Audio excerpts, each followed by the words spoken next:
Ya 11'de Cenab-ı 11 ve 12'de yapıyor. 10 ve 12.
Burası 1971'den beri zira ilaç, tohum, gübre satışı yapan bir yer.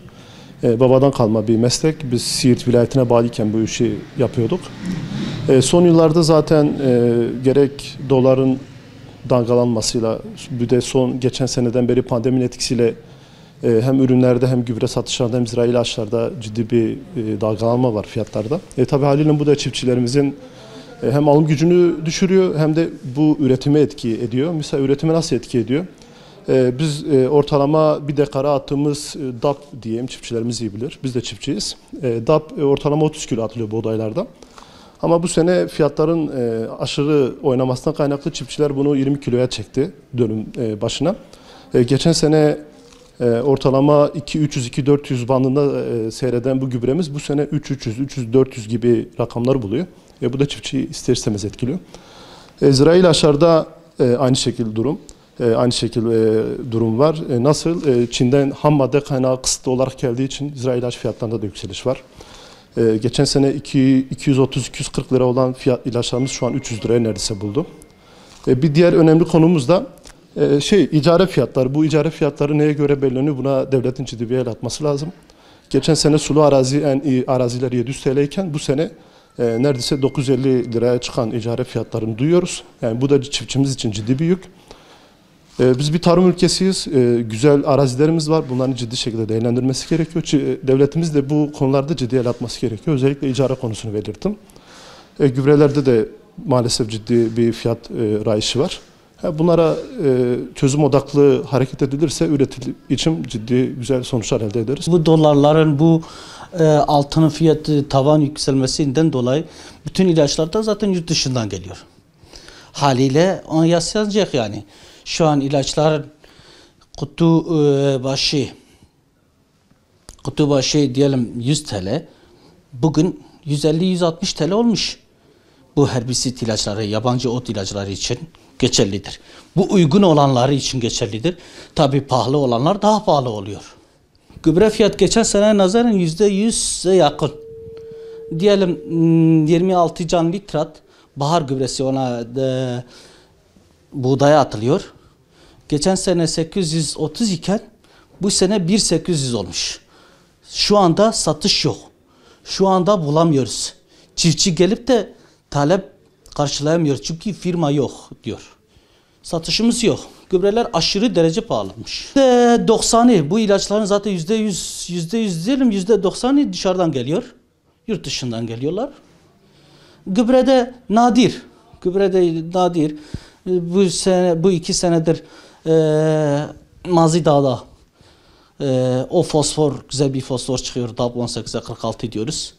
Tabii ama şu an o geçen sene 2000 iken bu sene 3200, 3100, 2200'ü de aştı. Yani bizim bu topraklardan çıkan haliyle yine de o kadar pahalıdır. Çiftçi dönüme 20 ile 25 kilo atarken bu sene korkayarak veriyordu. 15-18 kilo atıyordu. Haliyle verim düşecek. Verime yansıyacak. Bu Türkiye'nin zararı ne olacak yani? Bu sene buğday tohumu, sertifika buğday tohumu satıyoruz. %60'a yakın düşüş oldu. Neden dolayı? Devletin destek verdiği sertifikalardan geri iade alamadı. Çiftçi korktu. Ya biz madem ki kendi çiftçilerimizi, kendi ektiğimizi ekeriz. Madem ki sertifikamızı iade vermiyor, geç veriyor, biz de kendi tohumumuzu ekeceğiz. Normalde sertifikalı tohum ekerse %25 verim artışı var. Daha uygun, daha kaliteli, daha verim güzel. Biz de devletten gübre fiyatlarının üzerine bir dursun.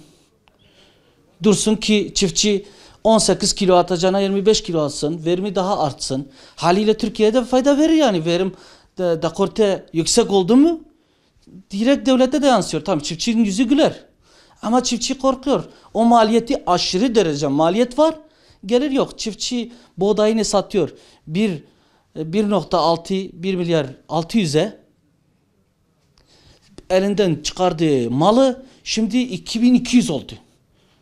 Bunlara bir çözüm, bir şey sunsunlar ki çiftçiler hem maliyetleri düşsün hem de verdiği malı, sattığı malı da biraz kazanç elde etsin. Yani biz onu öneriyoruz yetkilerden. Durma mene başı, ilaç bahaye, gübre bahaye, em cot dikin, em ziraat dikin, mazot bahaye, hevudin dernahı em ziraat edane. Kesinlikle tamamı çiftçiyat ziraat edat şغل vega. Çizmara başı, gübre erzan ve başı, mazot erzan ve başı, motor bahane, tişteki komme halas kettine yani vega tamamı çiftçiyat ziraat edan em ziraat. Gübre par be milyar ku siyaseti bu isat 2 milyar siyasat bu. Yani %100 zamat yani litre mazotu 4 milyon 5 milyona bu isa 6 milyon bu 6 tiştek bu.